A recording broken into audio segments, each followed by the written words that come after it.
This week on the 1044, the current highway spending bill, the FAST Act, it's set to expire on September the 30th, but does the Biden administration's $2.25 trillion proposal actually solve the biggest infrastructure problems?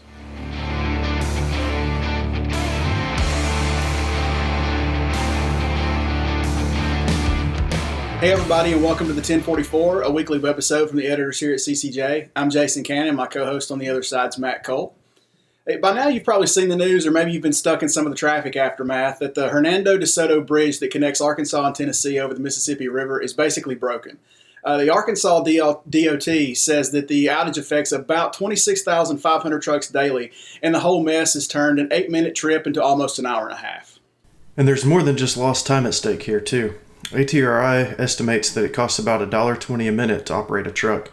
So those extra miles and minutes are costing the industry about $2.4 million every day that the bridge is closed. And the Tennessee DOT, the agency in charge of maintenance of the bridge, says it will likely be months before repairs can be made and the bridge reopened. You've probably heard for years that the U.S. infrastructure is crumbling, and the Hernando de Soto bridge is probably just the most recent literal example. With the expiration of the FAST Act approaching in about 4 months, there's clearly a focus on infrastructure. Joe Biden's more than $2 trillion infrastructure plan, which he presented in late March, earmarks only about 6% for roads and bridges. And I asked Powerfleet GM of Supply Chain Mark Stanton, frankly, is that really enough? I think the infrastructure bill, for want of a better term, is a really good start. And I think it is an American problem, as has been told before. Not, it's a problem for America. There are enormous improvements that need to be made throughout the country, in small areas as well as, rural areas as well as large cities, etc. And the infrastructure has not kept up with the industry needs. And I think a 6 or 7% of the 2-point-something trillion is a really good start, but I don't think it's enough. Partisan politics have held up a lot of what otherwise could have been ongoing infrastructure improvement. Just look at the GOP's counterproposal. It's 75% smaller overall, but more than half of it would go towards highways and bridges. But it doesn't fund at all some of the initiatives that were major parts of Biden's plans, and other parts were greatly reduced. That kind of political infighting has helped see the U.S. infrastructure fall from being a world leader in terms of quality to number 13, behind the likes of Singapore, Japan, South Korea, and many others. In politics, I think there are just far too much bipartisan politics in the United States. And again, I want to be cautious. I'm not saying one or the other side is right or wrong, right? But I do think that these things, whether it's infrastructure or whatever else, the will to do something is there. The will to do something across the aisle, so to speak, isn't there as often as it needs to be to make a difference, and a consistent difference over 10, 12, 20 years possibly.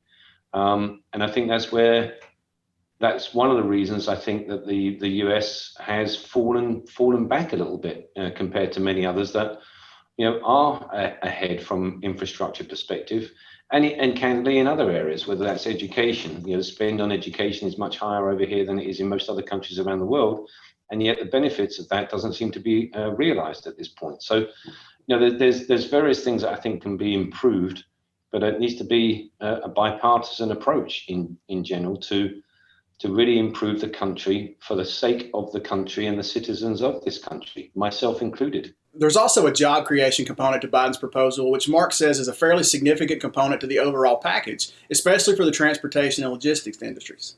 I'm not going to say anything that hasn't already been written up, I don't think, but just the sheer amount of money that's going to be invested, that should be invested in infrastructure, is going to should create a huge amount of jobs.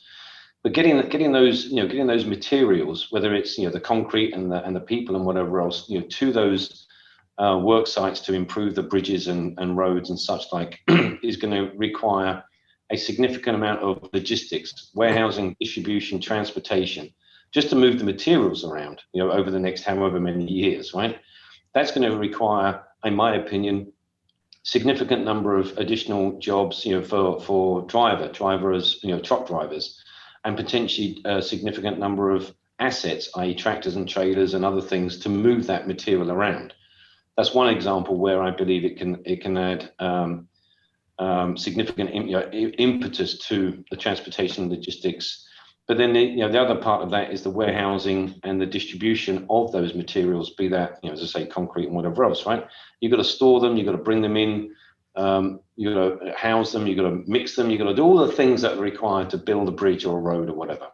Not to be discounted is that practically any meaningful improvement to roads will have a direct positive impact on transportation.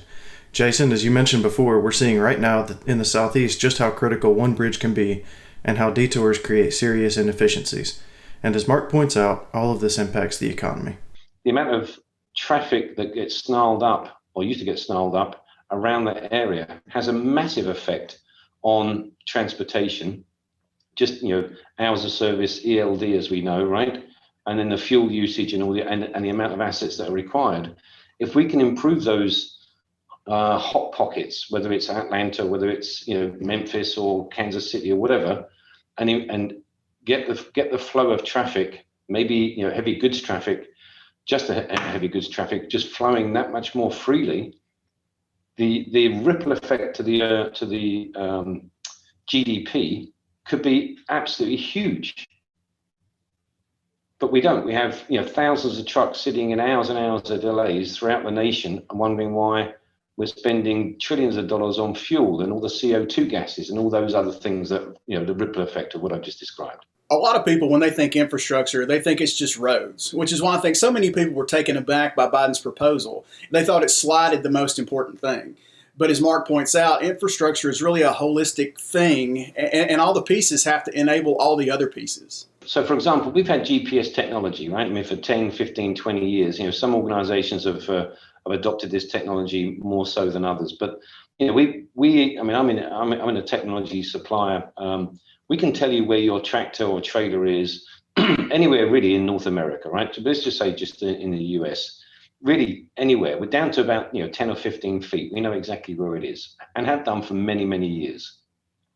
But now I think we need to start doing more about, not just where is it, but what is it doing? Is it doing it efficiently? Is the operator or driver driving it safely?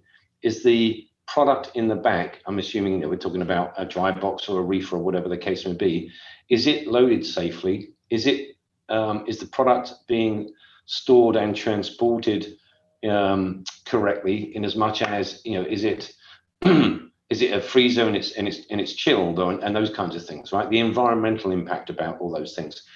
There's a great deal more intelligence available now on a tractor trailer than there has been for 10, 15 years. The wireless infrastructure is now readily available, 4G technology, 5G coming. I think we can start bringing that data back and doing a great deal more with that information, whether that's artificial intelligence or machine learning or any combination thereof, to really enable those companies that move huge amounts of product around the nation on the tractor and trailers, as well as intermodal on the railways, to be a great deal more efficient than they are today. I think there's a massive opportunity that is available to all of us, and we just need to grasp it and make it happen. And I'm hoping that the infrastructure bill will enable or fund some of that to happen. I don't think infrastructure is just something tangible, with tarmac on it or a bridge. It's all the things that make those things, that infrastructure, whether it's traffic lights and other stuff.